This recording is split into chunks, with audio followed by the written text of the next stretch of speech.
tuning in to the online broadcast network, AfterBuzz TV. Over 20 million weekly downloads from over 200 countries and your #1 source in after-show entertainment.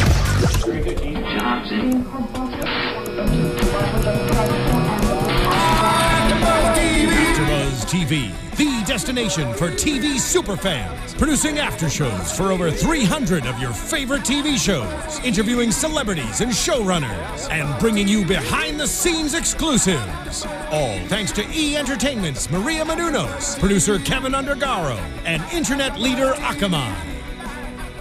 Now, let the buzz begin!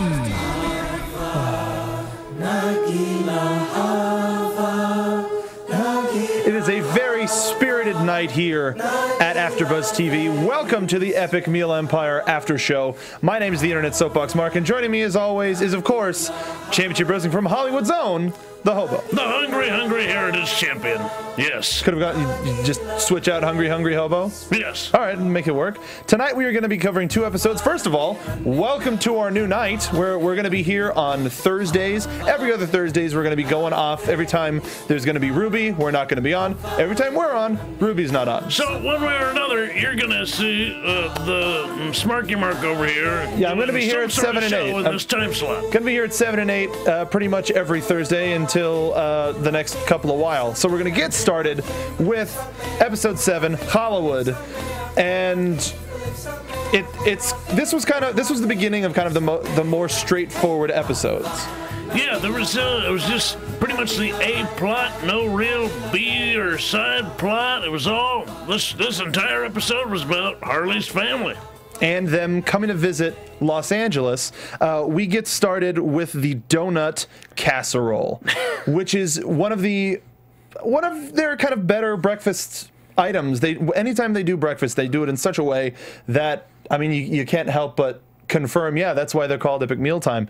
This was candied bacon, a Luther burger base named after Luther Vandross. Yes, which was the burger that will kill you. It's 2 donuts and a burger in the middle. Some sausage gravy, or sausage frosting. Yeah. Which just looked like sausage gravy. Another layer of Luther's, topped off with bear claws and then cheese on top. You put it into the oven until it's done. And it was done pretty quick. Would you have a bite of this, Hobo? I don't know. You don't know? This looks like it would react poorly with my entire system, and I would be very regretful. Even on a cheat day, like back with the weightlifting guys? Yeah. It's too rich for my blood, man. If I have a donut, sometimes I'll get heartburn. I don't know what I would get if I ate this. Yeah. Like it would be some sort of a volcanic flow, I imagine. You would get a donut heart. I would get, like, yeah, glazed valves. Just, my heart would look like a bear claw. Something you'd see in a video game. Ew. And Harley's mom and dad arrive. They're in town for Yom Kippur. They're gonna celebrate the most highest of holy days. Yes. With your family. You're supposed to do that. Of course. But go to temple.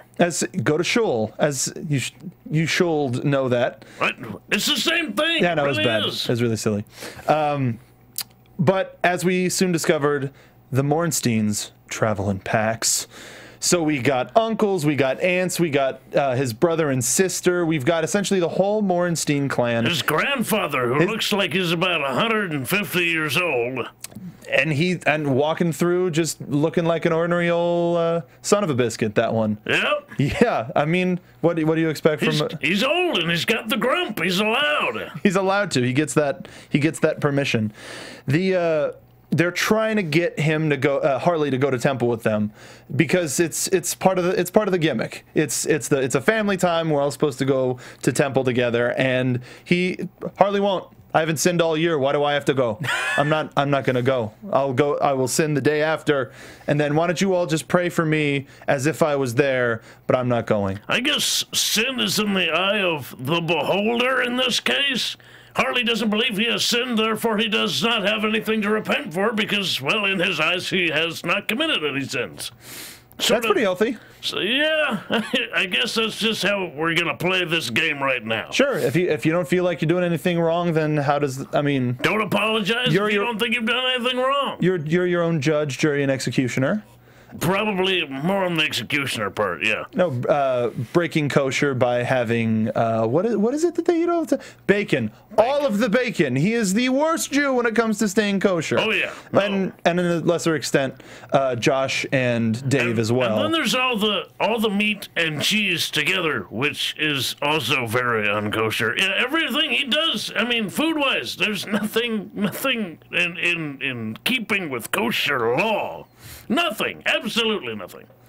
And yet, he offers, since everybody's here, why don't you all break the fast with us here at and we're going to make you an epic meal for going through the 25-hour fast. What a nice boy. He's such a nice lovely boy. Because if he's not going to go to shul, he better damn well do something. But he'd never cooked for them before. Like, that's one of the things that Harley's mom had said. Believe. It's like, he's never... Well, I mean, you got to imagine Harley, a guy who's a former substitute teacher, kind of fell into this epic meal game and just kind of hit the ball rolling, and just, they haven't really stopped. It's been like 3-4 years, and they have just not stopped. But usually you cook for the ones that are closest to you. Like, they're your test subjects. You want to poison the people who aren't necessarily going to complain about it. Would you poison... but you don't care. Would you poison your friend or your mother first? Oh, that's tough. No, it's not. Why? I would poison you in a heartbeat. Well, I'll poison you too, then. L'chaim. To life. To life. That's good Manischewitz. So we've got we see glimpses of Harley's bar mitzvah video. Oh my and the God. boy is a giant, and he's still got that same attitude, the same sort of swagger. Yeah, hell, just like 13 years old, just the cockiest son of a. And yet you go, yeah, this isn't doctored, this isn't fake. Like, he's always had this part of him that he's had to kind of like keep away, and then all of this epic meal business has allowed him to really just come into his own as a man. Just let loose as a man. You know, it's all that cockiness he had just pent up, and now that he's here, he's allowed to just let it sort of run amok, run wild. As long as he stays within his faculties, you know, he feels like he's doing fine. I guess. But he still decides to go and visit a rabbi. He goes to a local temple, and he talks about Yom Kippur and the importance of fasting and the importance of keeping kosher. And he asks the rabbi if he likes bacon. He says, "Well, I think it's delicious if it's made from turkey." And he's like, "No, you're wrong. I don't see a problem with turkey bacon. I've had it as your exclusive bacon input." Well, I'm not saying exclusive. I'm not issuing any sort of exclusivity, and don't put me in that kind of box. I'm saying there's nothing wrong with turkey bacon. No, I agree. Would you be in an exclusive relationship with turkey bacon if it meant you couldn't eat other bacon? No. There you go. No. Of course, I don't think I would date regular bacon either. I'm not putting a ring on it, no. No, regular bacon's more... You can't pin me down. You can't pin me down when it comes to food, and you can't pin me down when it comes to beer. I am not monogamous in any way, shape, or form when it comes to my mouth. It's probably a better word to say that. Got real quiet there. Hashtag phrasing. And follow us on Twitter. So, we, the rabbi asks him, well, would you consider giving up bacon for a year? We're done here, Rabbi. Yeah. And that's essentially it. He just sort of bolts right out. You can go stay over there in your non-bacon world. I'm going to go back and make some food for my family. Some mutual respect going on here. He respects that the rabbi is a rabbi and has been so for 26 years, and the rabbi must respect the fact that this is not going to happen. No. We get back to the studio, and it's time to throw down the ideas for what to make for this post-Yom Kippur meal, and they're just throwing it all out there. They're throwing out gefilte, which what's your experience with gefilte? Okay, so you see them using the stuff in the jars, which is not acceptable for human consumption. I don't know what it's made out of, but people should not eat that. I advise against it heavily. I will say, however, that I have had fresh, handmade gefilte fish. It's like these people went out and sought out whitefish and bought it and managed to do whatever it takes to make it gefilte. Make it into, they gefilteized it. Gefilteized it. Gefilteized it. they biscuited it in it, well, and it was exceptional. So seek out actual really fresh gefilte fish if you want a good surprise for yourself, and if tis the season. Hard you know, to find though. The person I had it from had been making it for a long time. I honestly don't even know anybody who made it. I didn't even know that what I was being served was the real deal. I went, I don't want any gefilte fish, and then my buddy says my mom made it, and I went, what? You can make that. It's not just manufactured. It doesn't just come born in the bottles and in the jars. I thought it was like a fish leaving, like a very large fish turd that they somehow like scooped up, and it was. But no, it would taste like that. It would taste like that, wouldn't it? They decide they're trying to make a Jewish family dinner epic. They get a l'chaim on 3. One of my favorite jokes in the show was, what does gefilte mean in English? Are you sure this is? And it's not. It's not fish. It's not fish. They try to make a huge matzo ball, and what's the only way that you can combine 2 large pieces of matzo dough? What you do is you get matzo and you make it into a ball. You make 2 balls, and then you put it in the hands of 2 people at opposite ends of the room, and then you get them to run together as fast as you can. And that's how you make a giant matzo ball. And it worked. It's fusion. That's science. Fusion. Just like if you get 2 people to do the same thing, they will become 1 person. And presumably with pointy hair and beautiful earrings. Yes. Yes. We find out that... Was that a Dragon Ball Z reference? Yes, it was. Dang right it was. So good. This will be the first Amir to make a matzo ball. That's good. Which is a reasonable. We're making progress, people, with food. We're uniting. Everybody comes together over food. This is how the world works. You break bread with somebody, they are your brother. That is how it works. Whether it's full or flat, it's still good. Yep. And they've got a giant fryer and they just put the matzo ball in like a cheese sheet. Or just a regular sheet.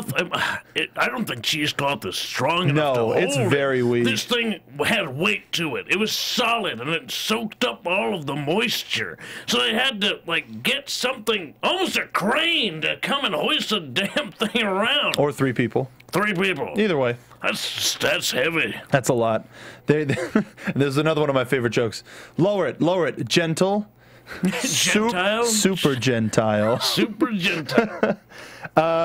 So we start to see a little bit of the placement. It's super small, but all it is just a bucket of coleslaw just on this giant like green field, and we're like, what the hell is going on?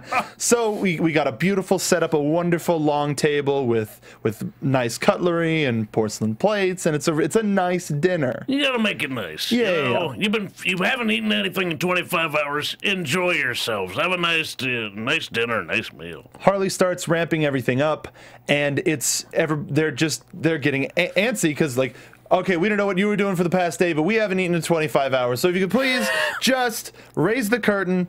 They drop the curtain, which is probably an easier way to do it instead of having to go all the way up to the rafters. And they drop it, and they see a giant sign, Challahwood, made out of food.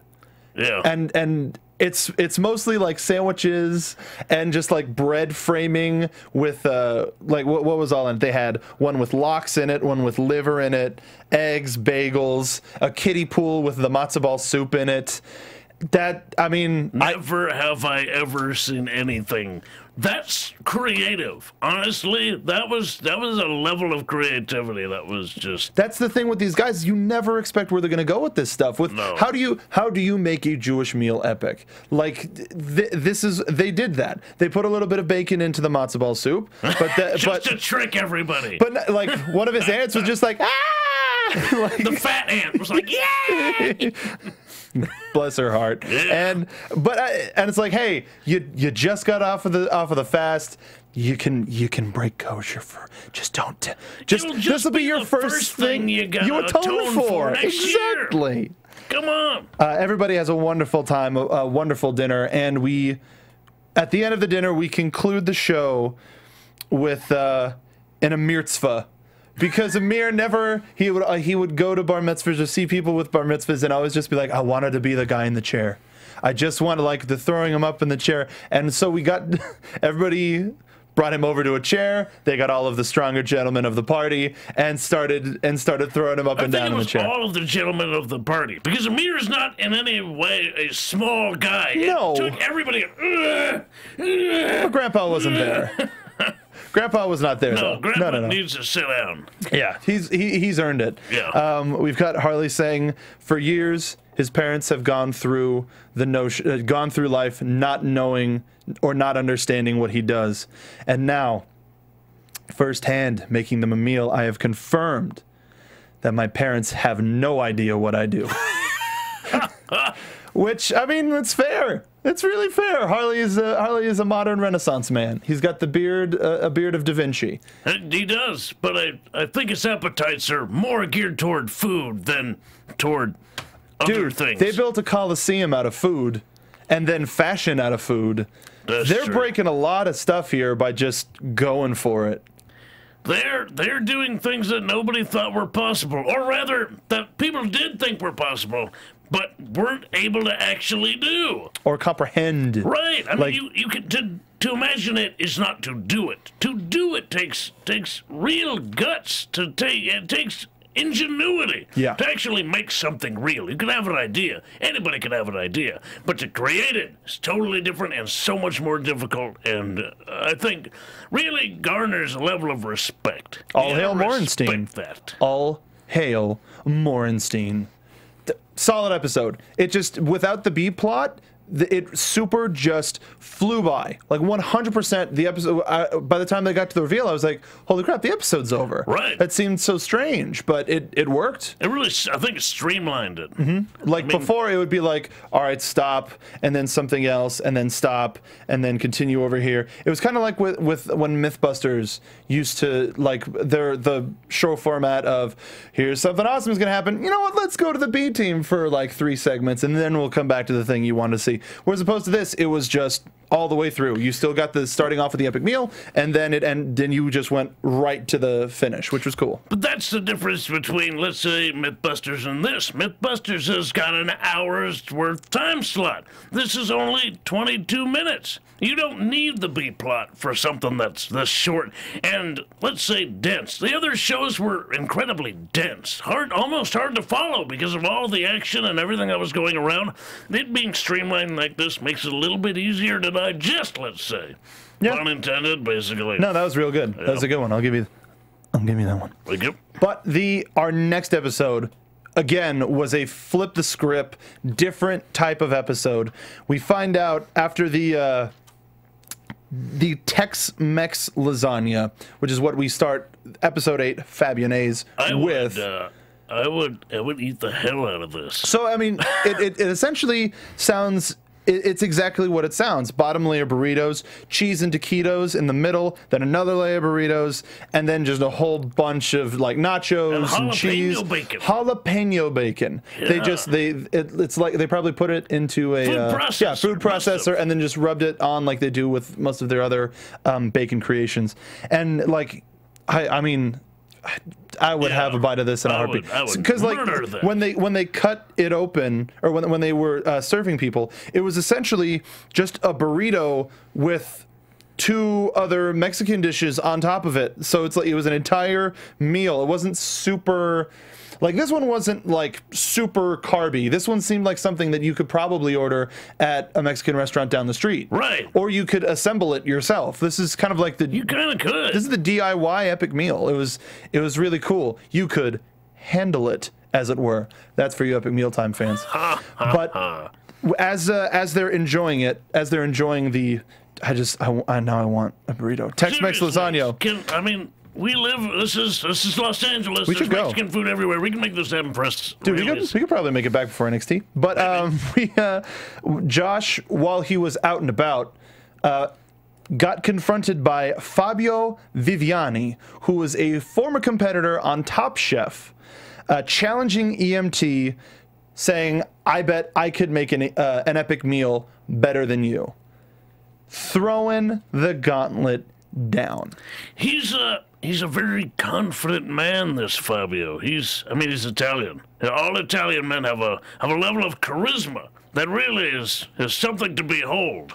I mean, this guy runs his own kitchen. He's been kicked off Top Chef twice.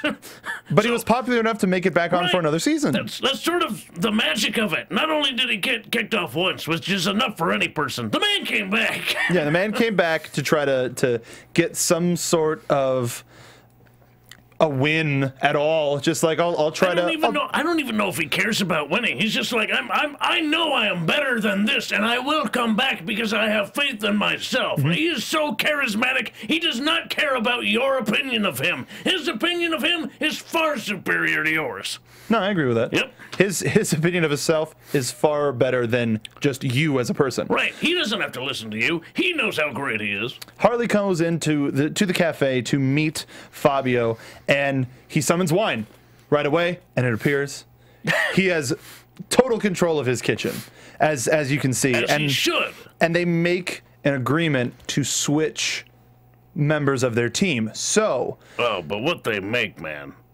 They make the shrimp. Oh, that's right. I skipped over that. Cheese they made and the pancetta. A blue cheese stuffed shrimp wrapped in pancetta, and yeah, no, you were going crazy over that.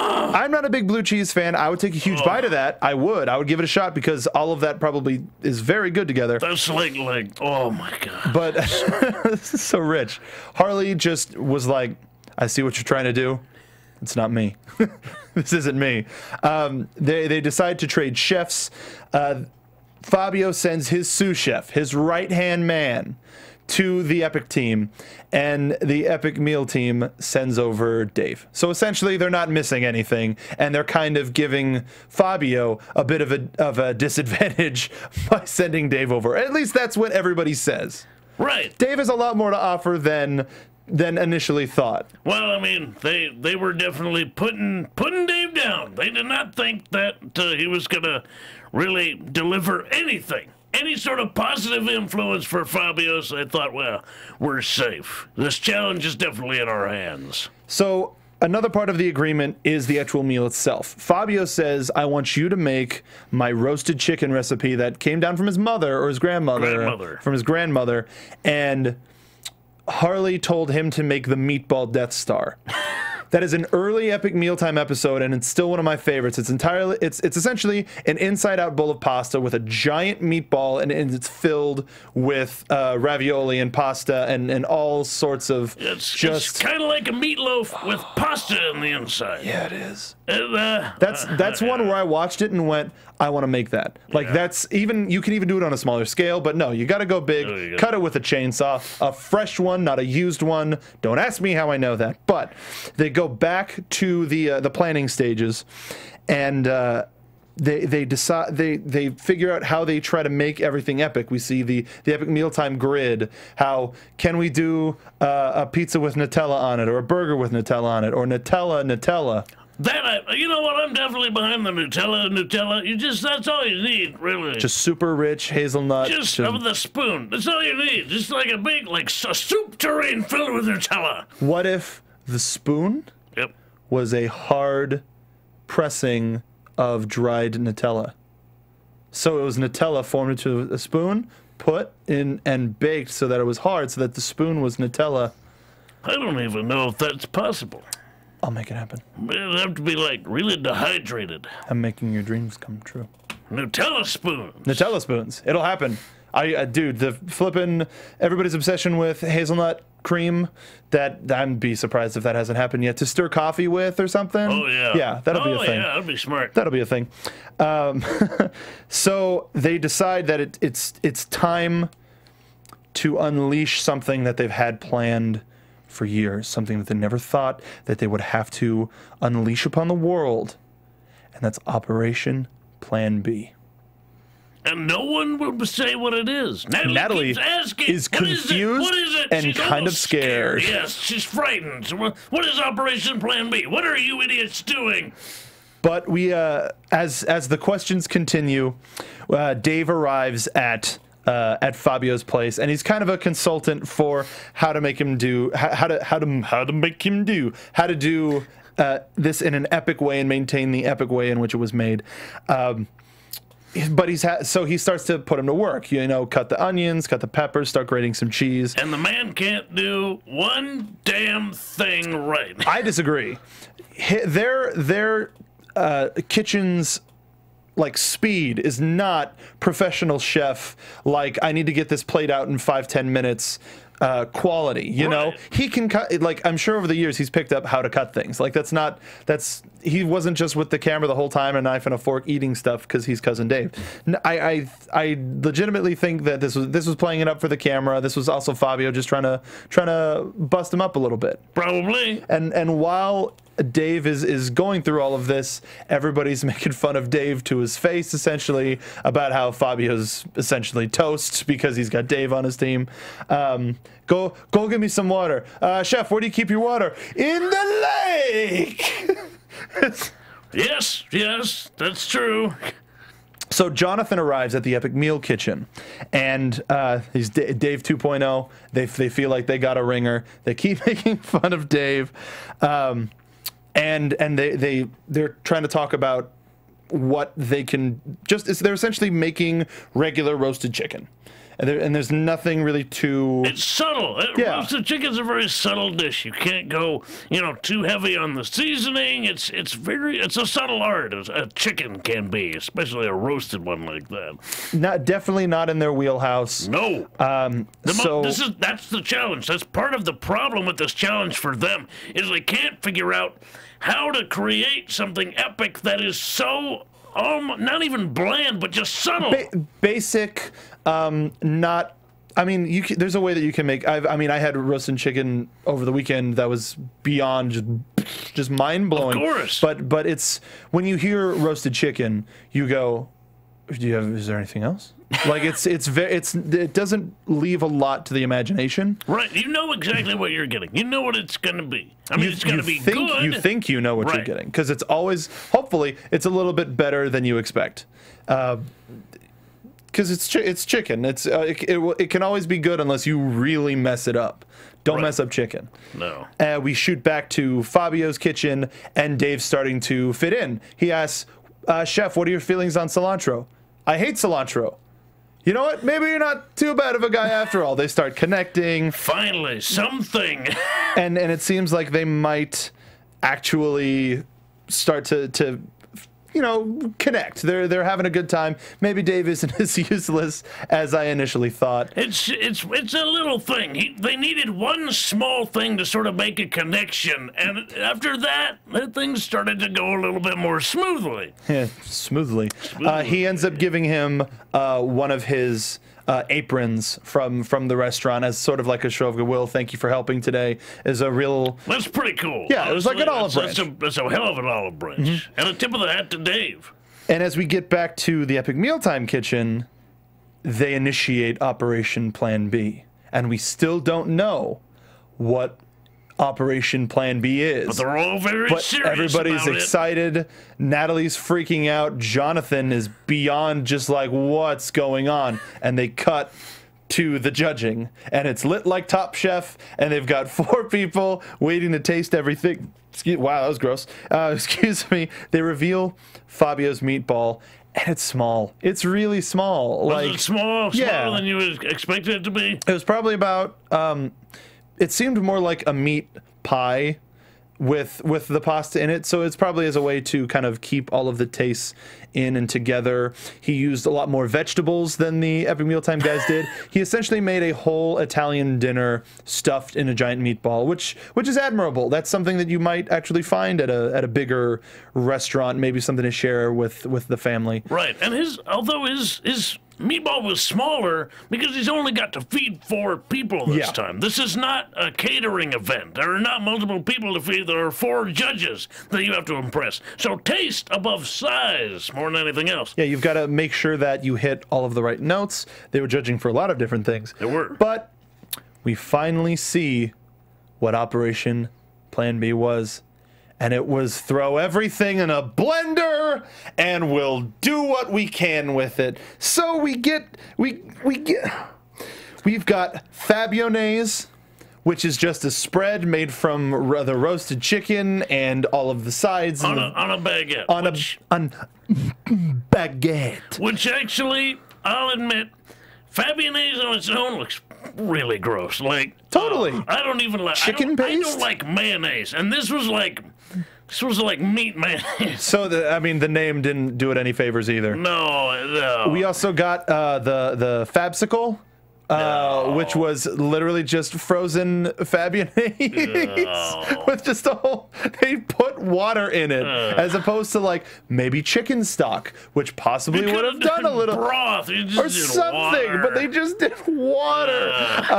And then Fabioreos, which was that put into cookies. And one of the judges suggested, why don't you get 2 cookies and put some more in the middle? But judges hated it. It was so basically inedible. They were gagging. It was so gross. It was too gross. Nobody liked it. But then we got to the points. We got to the judging, and this is where everything. It came down to this. This is what everything was leading to this, and we'll reveal that when we get back from this commercial. Like, no, it was making fun of reality cooking shows at their worst and best. Like, they do a great job of that on this show. They take all the reality sort of pitfalls and just poke fun at them. That's what you want, right? And hopefully this doesn't start like a new genre like of alt stuff, because that's what these guys are. These guys are supposed to be the change, the difference, and it's going to be enjoyable no matter what. What was the points, Hobo? I know you wrote them down. For the 3 categories, judging on taste, Fabio received 31 points, and the Epic Meal team received 8 points. Not bad. Not bad. I mean, that's huge, out of 4 judges, huge margin. That's 2 points from every judge. Right. I mean, that's not bad. That means it's better than nothing. But this has taste. Compared to the 31 that Fabio had. You know what? You're right. I'll give you that. But 8 is respectable. And let's see, the plating, Fabio received 16 points. The Epic team received 7 points. And well worth a high five. That was one of my favorite things. They're way behind at this point. I just loved Harley. This was just like, dog, we got a 7, and just totally in on just like, dog, just bring it in. Everybody. We did it. So the final category, epicness. This is arguably the most important. This is Epic Meal Empire. Especially on this show, epicness is quite high. So Fabio receives in the category of epicness 50,047 points. That's a solid number. That's solid. That's pretty solid. Dude, wow. Dude, 31, 16, 50,000. That's, I mean, you could say that he's looking good at this point. I mean, he's arguably sitting in the catbird seat. Possibly. He's probably got it all sewn up. Maybe. 50,000 points. Maybe. But then, of course, the judges reveal that in the category of epicness, the Epic team, aptly named, received 75,027 points, making them the victor. See, points don't matter. It's the whose line is it anyway of cooking shows. Right. So they give Fabio a little bit of a try, and he actually likes it, which I hope is just for the camera. And Fabio, like on bread, I'm sure it's good. It's probably a little bit better. It on anything else. If you just go it's liquid chicken. It's for people with no teeth. It's like that. Well, no, I have teeth. They're just terrible. I've got rot. I got root rot on my teeth. So you just I mean, it could be a little bit softer, but not. I can still eat solids, damn it. All right, fine. I'm not eating, there you go. You don't want chicken in a can? No. Nope, not for you. No Vienna sausages, no chicken in a can or a jar or liquid meat. We were talking about this during the show, how it seemed to be that Fabio understood this brand. Yeah. And it was very apparent throughout the whole thing. One of the judges said that his the pasta, well, like was it supposed to be overcooked? Like the whole thing is cooked pasta in a meatball. It's like, but it's in a damn meatball. It's a little overcooked. And then he said, "No S word. Family show. And it was just very much like this guy gets it. He's here. The whole process of him and Dave talking to Harley, summoning people and shirts and just like aprons. magic. He puts his hand up, says a word, and receives it instantaneously. It's beautiful. He's got it. The guy's got man. If they needed any sort of credibility, right? If they needed it, which they don't. They have their own. They've earned their own credibility, but having this guy on here, and I give Fabio a ton of credit for this. Not only is the man like an actual, literal, great cook, fantastic cook himself and chef and yada yada, but he has a sense of humor, and that is a rare thing to find. A guy who has an ego and is good at his job, but still has a sense of humor. Well, after going through all the rigmarole, of a reality show, like you're done. You're so done, beyond done. So you're like, all right, I'm only doing TV if it's like this now. I've been there. Actually, I have. I forgot that I've been on reality TV. Yes, you have. I have. Should we tell people where to find it or no? Sure, why not? Rhett and Link Commercial Kings. Rhett and Link Commercial Kings on IFC. They did an episode where they were making a commercial for the wrestling school that Brandon attended. They make me a pro wrestling school. And I came in at the very end to record the actual wrestling show where they revealed the commercial with Rhett and Link there. I think you actually made it out of the show. Maybe I'm in the background. You'll see a weird dude with a Galaga shirt and a backwards hat laughing just constantly. Yeah. But the Epic Meal Empire continues to change and evolve and not fall into the tropes that you feel like they might. You get a different type of epic meal that they have like for breakfast to open the show with, and that keeps the intro interesting because while it is the same intro, it's not because they make something different every time. And then the gimmick of the whole rest of the episode is just, it keeps growing, keeps improving, and we're super excited that they have a season 2, but before we even get to season 2, we're going to watch the rest of this show. So we got a lot to get through. As a reminder, we are now every other Thursday. So this Thursday, Epic Meal Empire. Next Thursday on this time slot is Ruby. And then the Thursday after that is Epic Meal Empire again. So if you're a fan of Epic Meal Empire or Ruby, stay tuned on AfterBuzz TV at 7 p.m. But for now, Hobo, where can the folks find you on the internet? I am on the Twitter at TrueHobo and ProWrestlingTees.com/hobos, where you can pick up yourself a swanky t-shirt.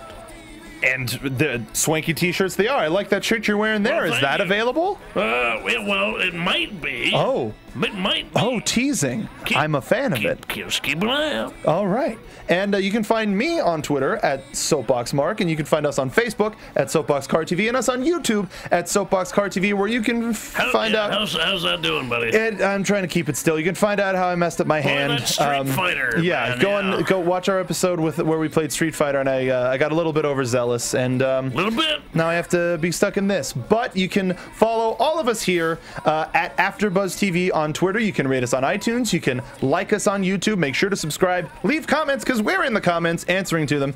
And you can find us on NXT every Thursday, which will be right after this. We don't even have to leave this room. No, we're gonna stay seated. We're camping. So thank you for joining us this week on the Epic Meal Empire AfterBuzz. We will see you next time. Bye. From executive producers Maria Menounos, Kevin Undergaro, Phil Svitek, and the entire AfterBuzz TV staff, we would like to thank you for listening to the AfterBuzz TV network. To watch or listen to other after shows and post comments or questions, be sure to visit AfterBuzzTV.com. I'm Sir Richard Wentworth, and this has been a presentation of AfterBuzz TV. Buzz you later. The views expressed herein are those of the hosts only and do not necessarily reflect the views of AfterBuzz TV or its owners or principals.